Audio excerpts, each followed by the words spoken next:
irmãos e irmãs, vamos abrir a palavra de Deus, a carta do apóstolo Paulo aos Efésios, capítulo 3,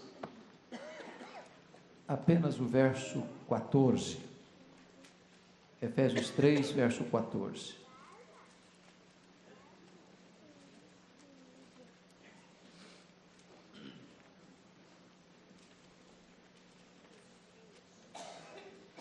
O apóstolo Paulo estava preso em Roma e escreve esta carta à igreja de Éfeso, e esta já é a segunda oração que ele faz nessa carta. Eu só vou ler o verso 14, porque hoje eu não vou fazer um sermão expositivo, mas um sermão temático. E está escrito assim: por esta causa me ponho de joelhos diante do Pai. Você pode repetir essa frase comigo?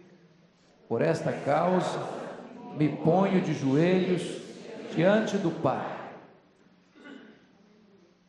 É magnífico você entender que o apóstolo Paulo, como o maior pensador, maior teólogo, maior missionário, maior apóstolo, maior plantador de igrejas da história do cristianismo, o homem da mente mais brilhante da história, tenha sido um homem profundamente comprometido com oração. Quanto mais você conhece a Deus, mais você é uma pessoa envolvida com oração. Não tem nada mais revolucionário do que oração. Oração é você conectar a fraqueza humana à onipotência divina. Oração é você conectar o altar da terra com o trono do céu. Oração é você falar com aquele que está sentado num alto e sublime trono. Oração é você falar com aquele que tem as rédeas da história em suas poderosas mãos. Oração é você conversar com aquele que pode mudar aquilo que é impossível para o homem. É claro que quando você olha a Bíblia, é impossível você ter cristianismo verdadeiro sem oração. É impossível existir um crente verdadeiro sem oração. É impossível você ser cheio do Espírito Santo sem oração. É impossível você ver os milagres da providência divina sem oração. É impossível nós vermos verdadeira e genuína conversão sem que isso seja regado por oração e pregação fiel da palavra de Deus. Não há igrejas vivas sem oração. Não há milagres na terra sem orações subindo ao céu. Hoje nós viemos aqui, centenas de pais e mães, viemos para lutar pelos nossos filhos em oração. Viemos para dizer para Deus que nós não desistimos dos nossos filhos, que nós não geramos filhos para a morte, que nós não geramos filhos para o cativeiro, que nós não geramos filhos apenas para brilharem no mundo e terem sucesso e fama e glória neste mundo. Nós geramos filhos, sobretudo, para servirem a Deus, para andarem com Deus, para glorificarem a Deus, para conhecerem a Deus e para tornarem Deus conhecido na história.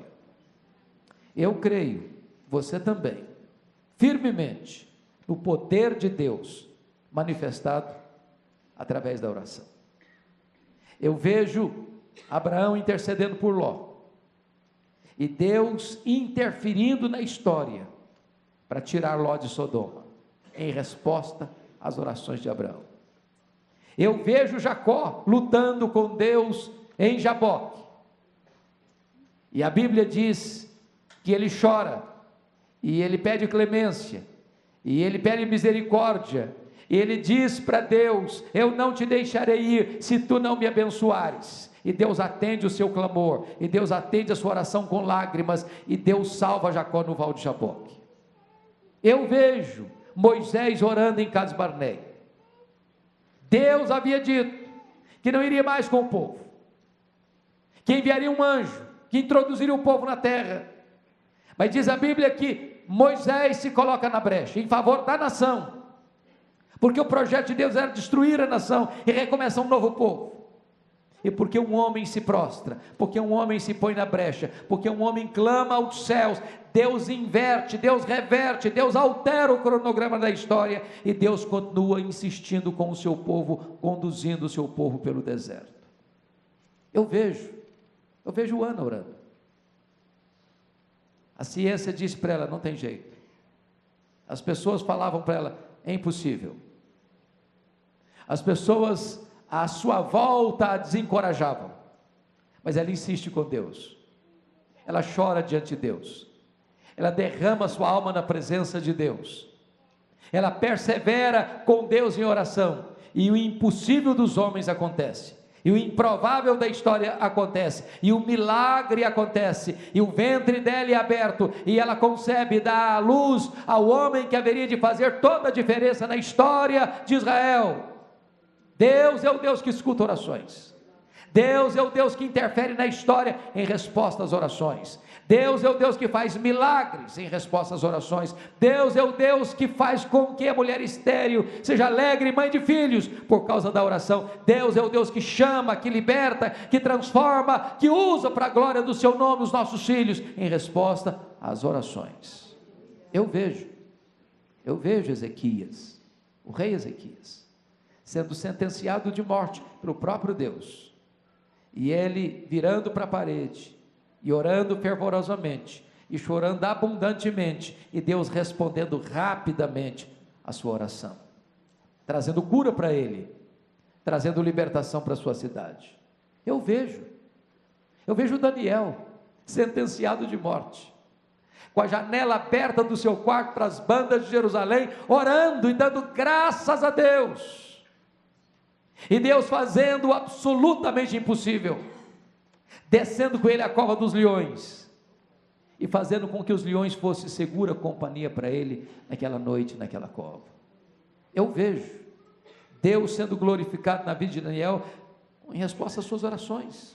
Eu olho para a história e vejo Neemias, talvez um dos maiores líderes, talvez um dos maiores estadistas, talvez um dos homens com maior tino administrativo que a Bíblia registra, um homem que olha para a cidade de Jerusalém à distância, a mais de 1000 quilômetros, e vê aqueles que lá estavam não conseguiam ver, uma cidade que estava há 142 anos debaixo de escombros, uma cidade marcada pelo desprezo, pelo opróbrio, pela pobreza, e eu vejo esse homem derretendo-se em lágrimas na presença de Deus, eu vejo esse homem jejuando na presença de Deus, eu vejo esse homem sendo levantado por Deus, em resposta à sua própria oração, para mudar a história da sua cidade e da sua nação.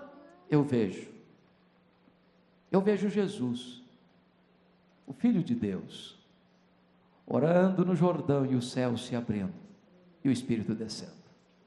Eu vejo Jesus no deserto, 40 dias em oração, em jejum, travando uma batalha titânica com o seu arqui-inimigo Satanás, e Jesus o vencendo na oração, no jejum e no poder da palavra.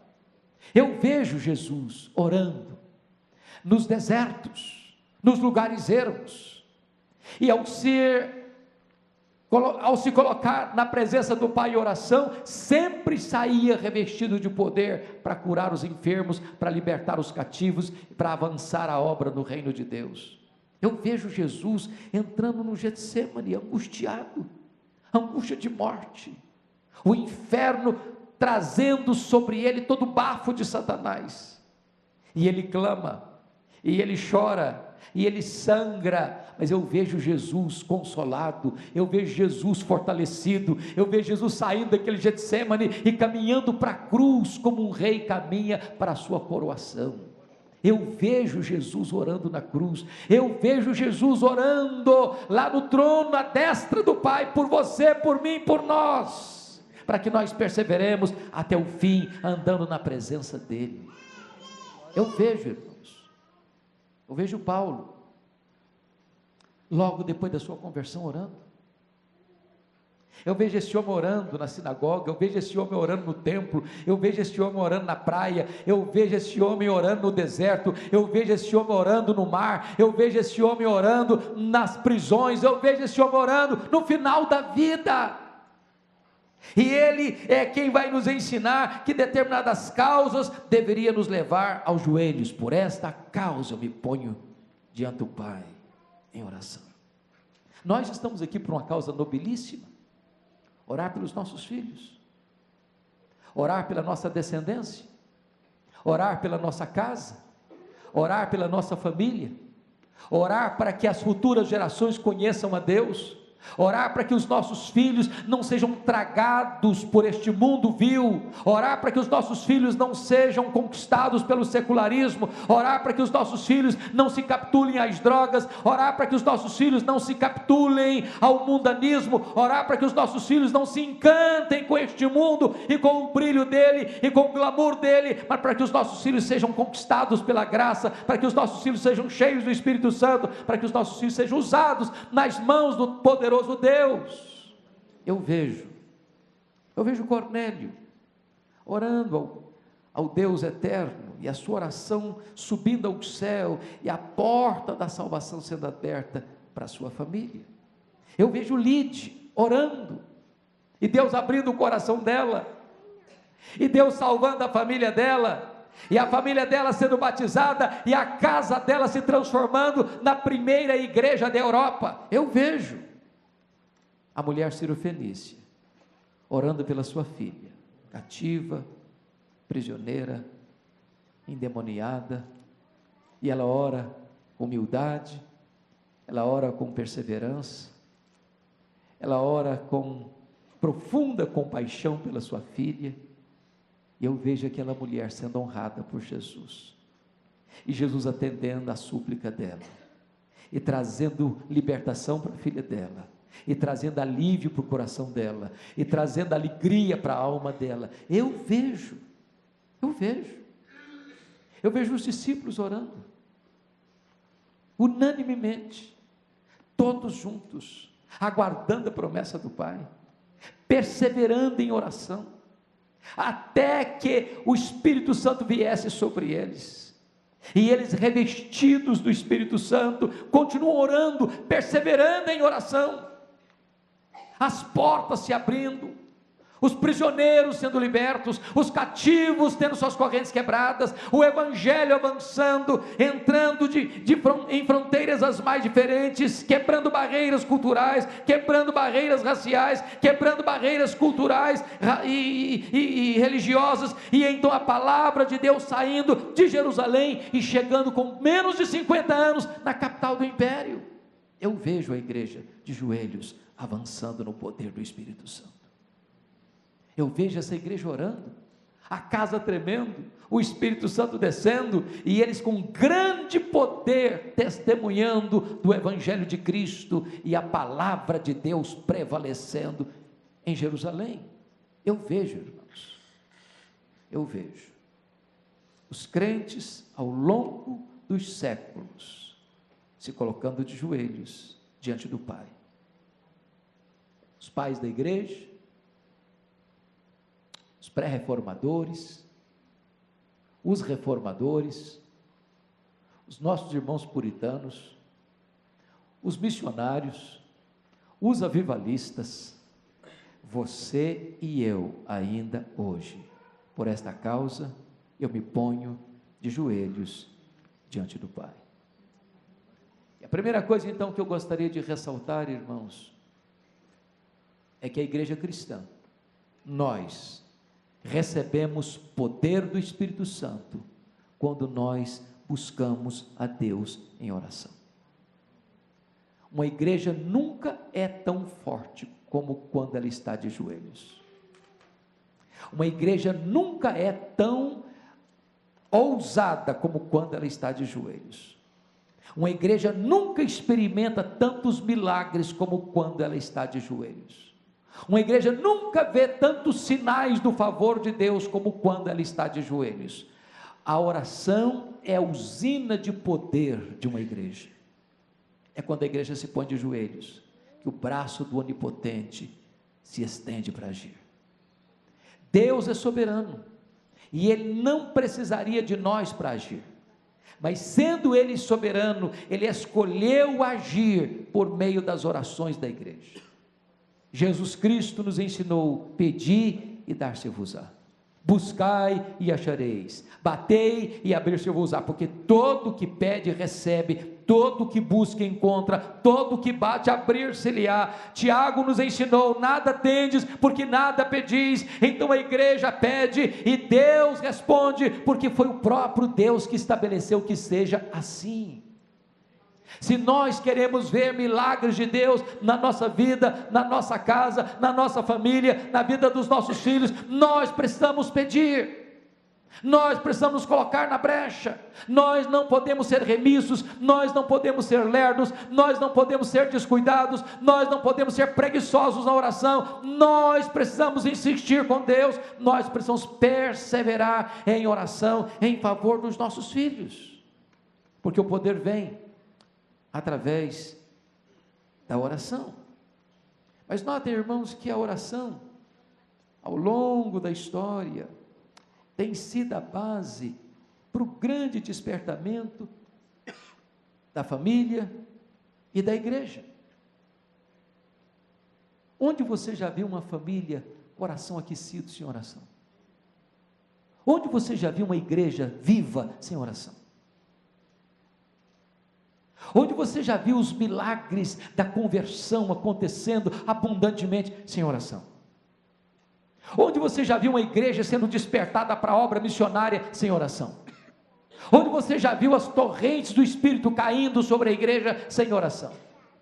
O que a Bíblia nos ensina é que se o meu povo, que se chama pelo meu nome, me buscar e orar e se converter dos seus maus caminhos, então eu ouvirei dos céus, perdoarei os seus pecados e sararei a sua terra. O que você encontra na Escritura é o que Deus diz: porque derramarei água sobre o sedento, torrente sobre a terra seca, derramarei do meu Espírito sobre a tua posteridade e a minha bênção sobre os teus descendentes.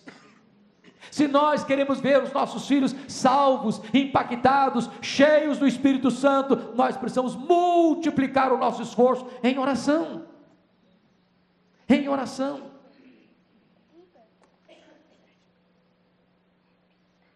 Talvez nós precisaríamos aprender com aquele irmão querido que foi tão influente, tão decisivo na história do cristianismo no século XIX, Charles Haddon Spurgeon.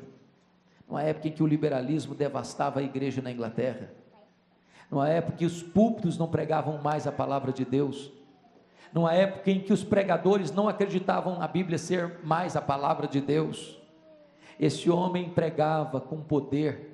E alguém perguntou: qual o segredo de você ter cerca de 6 a 12 mil pessoas todo domingo para ouvir a sua pregação, e a sua pregação impactar o mundo inteiro, porque os seus sermões naquela mesma semana em que o sermão era pregado, era publicado e espalhado para o mundo? E ele disse: é que esta igreja tem uma usina de poder. A reunião de oração de segunda-feira desta igreja é a grande usina de poder desta igreja. Essa mensagem só impacta os corações, só alcança com poder os corações, porque existe uma usina de poder mantendo esta chama acesa. Nós precisamos entender isso, amados irmãos. Às vezes nós dependemos do nosso intelecto, às vezes nós dependemos do nosso conhecimento, às vezes nós dependemos do nosso preparo, às vezes nós dependemos do nosso tempo com os livros, mas nós precisamos também investir mais tempo nos joelhos. Por esta causa eu me ponho de joelhos diante do Pai.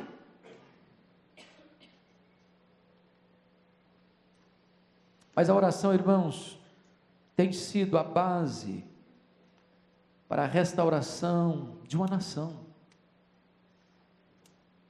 Eu fico olhando a história da nossa nação, com passos parece que decisivos, resolutos, consciente para se afastar de Deus. Do palácio à choupana, do parlamento às cortes, na indústria e no comércio, na academia, nas escolas pequenas, nas ruas e nas praças, na grande mídia e na mídia informal. há um esforço deliberado em implantar os desvalores, para se arruinar com os princípios, para se arrancar os marcos, para se estabelecer aquilo que é perverso, que é cruel, para se abrir as fronteiras para a ditadura do relativismo moral, para desencaminhar a nação, para levá-la para longe de Deus.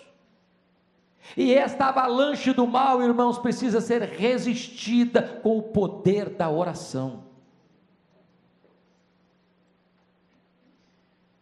Eu me lembro de ter lido do Dr. Edwin Orr. Edwin Orr talvez tenha sido o homem que mais conheceu sobre avivamento no século passado. E Edwin Orr conta sobre o colapso econômico que atingiu os Estados Unidos no ano de 1850. Os bancos fracassaram, os empresários entraram em crise, as estradas de ferro que transportavam os produtos de um lugar para o outro quebraram e faliram, fábricas fecharam suas portas, milhões e milhões de pessoas desempregadas, a nação mergulhada numa grande depressão econômica, a nação mergulhada numa grande crise moral, as alternativas políticas e econômicas fracassando. E foi nesse momento, irmãos, que começa um movimento de oração. Exatamente no dia 1º de julho de 1857, quando um homem chamado Jeremias Lampier, um homem de negócio, assumiu o posto de missionário urbano da sua denominação, porque a sua denominação e as outras históricas estavam perdendo milhares e milhares de membros todos os anos. E ele escreve um folheto e distribui esse folheto em Nova York, convidando as pessoas para virem orar num hotel ao meio-dia. Na primeira semana, 6 pessoas, na segunda semana, 40 pessoas, na terceira semana mudou a reunião para uma reunião diária. Em 6 meses, tinham 10 mil homens de negócio orando por avivamento na cidade de Nova York, e este movimento de oração espalhou-se pela nação, espalhou-se pelo país, e parecia que a nação inteira estava em chamas pelo poder do Espírito Santo de Deus. Em 2 anos, mais de 2 milhões de pessoas foram salvas. E é do bojo desse avivamento que brota um jovem no seminário de Princeton, nos Estados Unidos, chamado Ashbel Green Simonton, que pelo fogo deste avivamento, ele sai da sua nação e vem para o Brasil, para estabelecer aquilo que nós chamamos de Igreja Presbiteriana do Brasil. Eu creio firmemente nisso, irmãos. Se a igreja de Deus se levantar, ela pode impactar essa nação. Se a igreja de Deus cair de joelhos, Deus pode ouvir o seu clamor e sarar a nossa terra. É pela oração que Deus age, é pela oração que Deus intervém. Mas, amados irmãos, notem comigo ainda que a oração, ela é capaz de mudar verdadeiramente situações irremediáveis, irreversíveis. Pensem comigo, o rei Ezequias recebendo uma carta do maior império do mundo, o Império Assírio, que tinha devastado, destruído os reinos da época. O reino do norte de Israel, com as 10 tribos, já tinha sido dominada pela Síria. Agora ele cerca Jerusalém e manda um recado afrontoso para Ezequias: não pense que o seu Deus vai livrar você da minha mão, porque não tem nenhum Deus que pode livrar alguém da minha mão. Não tinha nenhuma condição de resistir militarmente o avanço, o entrincheiramento da Síria. Mas esse homem encontrou um recurso mais poderoso do que exércitos. Ele encontrou o recurso da oração. A oração de um justo vale mais do que um exército fortemente armado, porque a oração de um justo aciona o braço do Deus onipotente. E o Deus onipotente escalou um único anjo que vai lá e mata 185 mil soldados assírios num único dia. Quando o povo de Deus ora, Deus faz o impossível. Pedro estava preso, sentenciado de morte. A igreja estava perseverando em oração por ele, e Deus manda um anjo e tira Pedro de lá. E talvez o mesmo anjo mata o rei que achou que mataria Pedro naquela festa. Deus é Deus. Ele reverte a situação. Ele inverte a situação. Ele é Deus. É por isso que você, mãe, não pode desistir de seu filho, da sua filha. Pensa em Mônica, orando pelo seu filho Agostinho, homem devasso, prostituto, imoral. Quem de nós poderia imaginar que aquele homem seria o maior teólogo da história da igreja depois do apóstolo Paulo? Quem de nós? Mas a sua mãe perseverou em oração por ele 30 anos até ver o milagre acontecer. Irmãos queridos, Deus reverte situações humanamente impossíveis. Eu não sei quantas de vocês leram o prefácio do livreto que eu escrevi, Mães Intercessoras, da dona Eusa Lidório. O Ronaldo estava trabalhando, ainda era seminarista, lá no Peru. E naquela época o Sendero Luminoso, os terroristas, estavam atacando as igrejas, entrando na hora do culto, pegando pastores, colocando um capuz, levando para o paredão de fuzilamento. E a informação clara era essa: nenhuma pessoa que é apanhada e levada para o paredão conseguia escapar. E o Ronaldo estava pregando, seminarista. Quando entram os sequestradores do Sendero Luminoso, apanharam-no juntamente com 2 colegas, botaram um capuz neles, botaram dentro de um carro e saíram correndo. Quando chegaram no paredão de fuzilamento, uma algazarra, um barulho, não sabe de quê, de onde, como. Um outro carro aparece e pega o Ronaldo, joga dentro de outro carro e o tira dali. E a dona Eusa, nesse prefácio, ela conta que naquela noite ela foi despertada, uma angústia, um peso na alma, uma dor no coração. Ela não sabe o que é, mas a única coisa que ela pode fazer é cair de joelhos. Diz: meu Deus, eu não sei o que está acontecendo, mas está acontecendo algo. Então o Senhor põe a tua mão, ó meu Deus, manifesta o teu poder. Senhor, se é um livramento, dá o teu livramento. E naquele momento em que a mãe de joelhos clamava em favor do seu filho, Deus manifestou o seu poder e envia alguém para livrar o seu filho da morte e tirá-lo do paredão de fuzilamento. Deus é o Deus que escuta o clamor do aflito. Deus é o Deus que responde a oração. Deus é o Deus que faz milagres ainda hoje em resposta à oração. Capaz de livrar você daquela angústia de morte. Eu fico pensando no Salmo 50, versículo 15, quando Deus diz o seguinte: invoca-me no dia da angústia, eu te livrarei e tu me glorificarás. Ô irmãos, eu não sei quanto a vocês, mas eu já tive momentos de angústias de morte.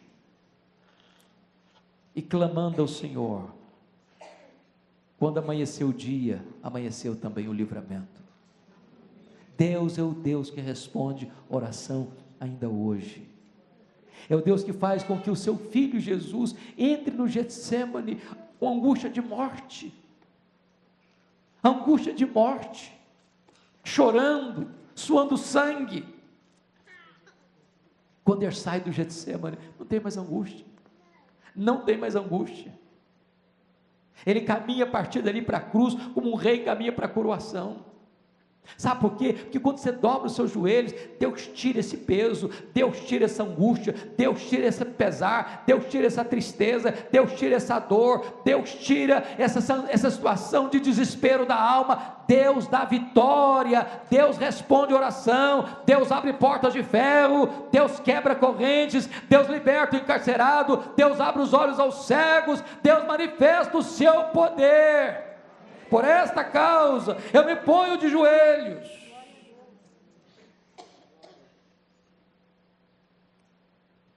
Eu estava pregando em João Pessoa essa semana, quinta e sexta, e eu escutei testemunho de um pastor que mexeu muito comigo. Ele foi cantar um cântico, mas antes de cantar o cântico, ele deu o seu testemunho. Eu sou um milagre, é o cântico que ele cantou. E ele disse que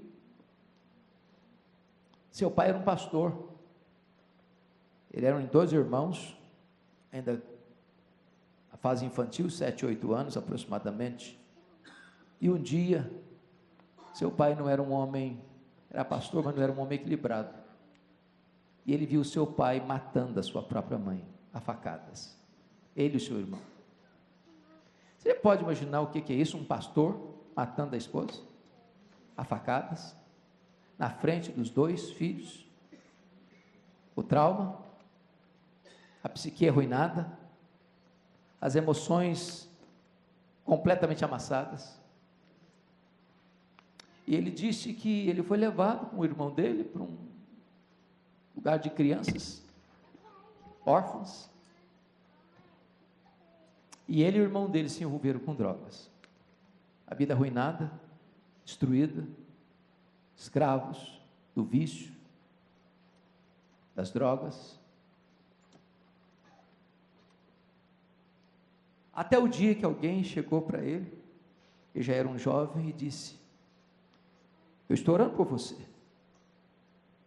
e Deus tem um plano diferente na sua vida.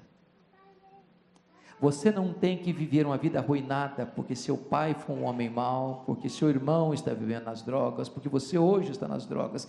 Eu estou orando por você, porque Deus tem um plano diferente na sua vida. Naquele momento de angústia, sem entender muito bem aquelas palavras, ele acolheu aquelas palavras. Ele disse que um determinado dia, era uma noite, o irmão dele estava drogado numa praça com um amigo, e o amigo disse: vamos embora. E ele disse para o amigo assim: não, eu vou terminar de fumar esse cigarro de maconha e depois eu vou. E o amigo se levantou e deu 2 tiros nele e o matou. O telefone tocou e disse: olha, seu irmão está morto. O próprio assassino ligou. Quando ele chega na praça e vê o irmão caído, morto, ele teve plena certeza que a pessoa que estava ali com ele era o próprio assassino. E no coração dele veio o sentimento: mata esse homem, acaba com ele. Quando chega o chefe do tráfico e disse para ele: você sabe quem o matou, vamos acabar com ele. Ele disse: não, alguém um dia chegou para mim e disse que estava orando por mim, e disse para mim que eu não precisava seguir o mesmo caminho de desgraça que o meu pai seguiu, que o meu irmão seguiu. Meu irmão fez as escolhas erradas, eu vou fazer a escolha certa. Eu não vou matar esse rapaz. Deus tem um plano na minha vida. E a partir daquele dia, Deus começa a transformar a vida dele. E Deus começa a limpar a vida dele. E ele foi liberto das drogas. E o coração dele foi tocado pelo Espírito Santo, e ele se converteu a Jesus Cristo, e hoje ele é um ministro do Evangelho, porque Jesus é poderoso em resposta à oração, de pegar alguém quebrado, arruinado, destruído, e transformar esta vida, e limpar esta vida, e instrumentalizar esta vida para a glória do seu nome. Em resposta à oração, Jesus ainda hoje, Deus ainda hoje pode pegar um filho quebrado, uma filha quebrada no pecado, sujo, perturbado emocionalmente, arruinado psicologicamente, e levantá-lo como vaso de honra nas suas mãos. Então não desista de ver um milagre dentro da sua casa.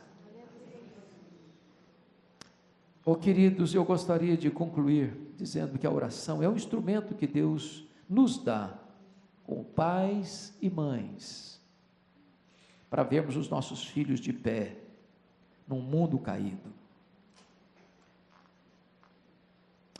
Eu não sei onde estão seus filhos, eu não sei como eles estão, Eu não sei onde estão seus netos, eu não sei como eles estão. Mas eu posso lhe dizer uma coisa: se você é um servo e uma serva de Deus, os seus filhos são filhos da promessa.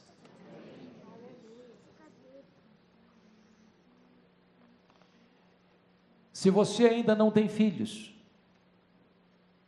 comece a orar por eles, os filhos que ainda hão de nascer, porque Deus quer lhe dar uma descendência santa, uma descendência que conheça a Deus, que ame a Deus.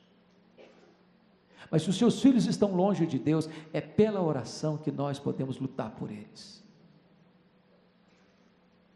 a lutar com Deus por eles, para que eles voltem, para que eles conheçam a Deus. Não é com briga, não é com discussão, não é com argumentos, é falando dos seus filhos para Deus, é ficando na brecha, é insistindo, é agindo como aquela mulher Cirofenícia. Não desiste nunca, não vai embora nunca, insiste, persevera, até que você veja um sinal do favor de Deus. Chore um pouco mais, jejue um pouco mais, ore um pouco mais, persevere um pouco mais, mas não desista, não desista, não entregue os pontos. Vocês já ouviram falar de Tim Simbala, quando as filhas dele saiu de casa adolescente, os amigos disseram para ela assim: desista dessa menina, larga a mão dessa menina, ela não está nem aí com você. Ele diz: eu não vou abrir mão da minha filha, e não abriu mesmo, até Deus restaurá-la. Então não abra mão, então não desista, em nome de Jesus. Eu acho que disse isso para vocês, eu termino aqui. A coisa que mais marcou o meu coração, já há 13 anos no ministério, foi o dia que a minha mãe me ligou, já no final da vida dela, para ter uma conversa comigo. E nessa conversa ela me disse: nesses anos todos, meu filho, eu nunca deixei de me levantar da minha cama de madrugada para orar por você, para pedir que Deus capacitasse você, ungisse você, levantasse você e instrumentalizasse a sua vida. E eu sabia quão doente ela era. Quantas e quantas e quantas vezes eu me levantava, ela estava sentada na cama ou ajoelhada. Aquilo mexeu comigo, porque eu comecei a perceber que não tem nada mais importante na vida de um ser humano do que ter uma mãe que ore por ele. O estadista americano Abraham Lincoln disse que não tem nenhum filho pobre se tem uma mãe que ora por ele.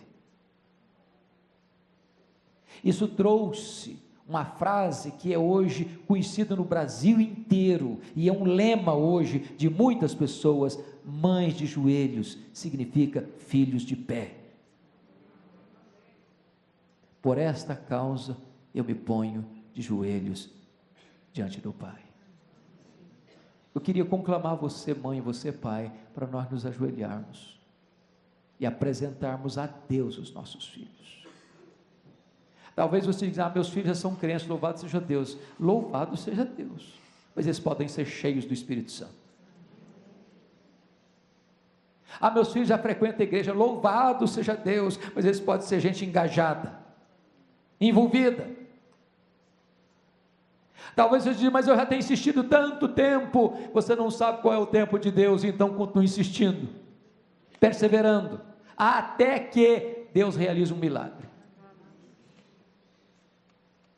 Às vezes, meus irmãos, minhas irmãs, nós não vamos ver o milagre com os nossos olhos, mas nós estamos semeando para as futuras gerações. George Miller foi um dos maiores intercessores da história da igreja. Ele orou a vida inteira por 2 amigos, eles não se converteram. No funeral dele, os 2 ouviram o sermão e se converteram. O seu papel é orar, é permanecer em oração, é insistir com Deus. Quem sabe só a eternidade vai revelar o resultado final das suas orações. Persevere. Então, se você tem liberdade de levantar do seu lugar e descer um pouquinho aqui embaixo, nós ficarmos um pouquinho acima aqui, só pedir para tirar um pouquinho essa estante, para dar mais espaço para nós. Você pode levantar e vir. Nós vamos nos colocar de joelhos diante do Pai nesse momento, orar pelos nossos filhos, orar pelos nossos netos, orar pela nossa futura geração, orar para que Deus manifeste o seu poder. Pode vir aqui à frente, pode levantar e vir aqui à frente. Nós vamos buscar a presença de Deus. Quem ficar aqui na frente pode ficar em pé, e quem ficar aí no banco pode ficar de joelhos para facilitar. E vamos buscar a presença de Deus, irmãos. Vamos buscar a presença de Deus. Deus é o Deus que responde oração. Deus é o Deus que age, e agindo Deus, quem o impedirá?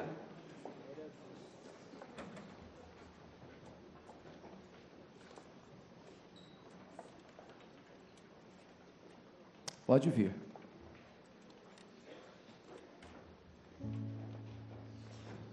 Sabe, irmãos, não há nenhum aspecto místico em estar ou de pé ou de joelho, ou no banco aqui à frente. Isso é um gesto, isso é um emblema, isso é um símbolo, dizendo: Deus, eu quero me colocar na brecha.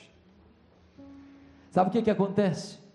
Lá em Ezequiel 22:30 diz que certa feita Deus olhou do céu e procurou um homem para se colocar na brecha em favor da nação, e não encontrou nenhum, e o povo foi para a escravidão, porque faltou um intercessor. Não vai faltar intercessores em favor dos nossos filhos. Nós não vamos abrir mão deles, nós não vamos desistir deles, nós não vamos perdê-los para o mundo. Os nossos filhos são de Deus, e nós vamos continuar chorando e orando e jejuando e insistindo e clamando aos céus em favor deles, até que eles se coloquem como coroa de glória nas mãos do Senhor. Senhor Deus, bendito é o teu nome, porque nesta noite tu reúnes aqui pais e mães para buscarem a tua face, para se colocarem na brecha, para reafirmarem o compromisso que temos contigo, de que os nossos filhos são teus. Nós nos geramos para o louvor da tua glória, e nós queremos vê-los alcançados por tua graça. Nenhum sucesso, nenhuma riqueza, nenhum troféu desta vida, deste mundo, substitui para nós os nossos filhos na tua presença. Não nos contentamos, meu Deus, apenas com o sucesso estudantil e profissional deles. Não nos alegramos apenas com as vitórias temporais e terrenas deles. Queremos mais, Senhor. Queremos muito mais. Queremos, sobretudo, que eles te conheçam, que eles te amem, que eles sejam cheios do Espírito Santo, que eles sejam levantados nessa geração para ser uma bênção nas tuas mãos, na igreja e nesta nação.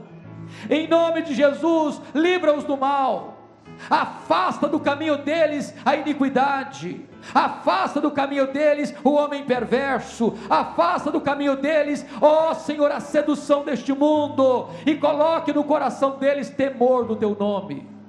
Em nome de Jesus, Pai, onde cada um estiver nesta noite, vá ao encontro deles, gerando temor, gerando quebrantamento, gerando arrependimento, gerando fome da tua palavra, gerando sede de te conhecer. Aqueles que estão cativos, quebra as correntes, Senhor. Tu és o Deus que liberta o encarcerado. Aqueles que estão cegos, porque o diabo veio para cegar o entendimento dos incrédulos, abre-lhes os olhos da fé, Senhor. Tira as vendas, tira o tampão dos ouvidos, quebra a dureza do coração e manifesta a tua glória salvadora na vida deles. Aqueles que estão desviados, Senhor, atraídos pela sedução do pecado, oh Jesus, gere uma insatisfação no coração deles com aquilo que o mundo oferece, e produz no coração deles alegria em te conhecer.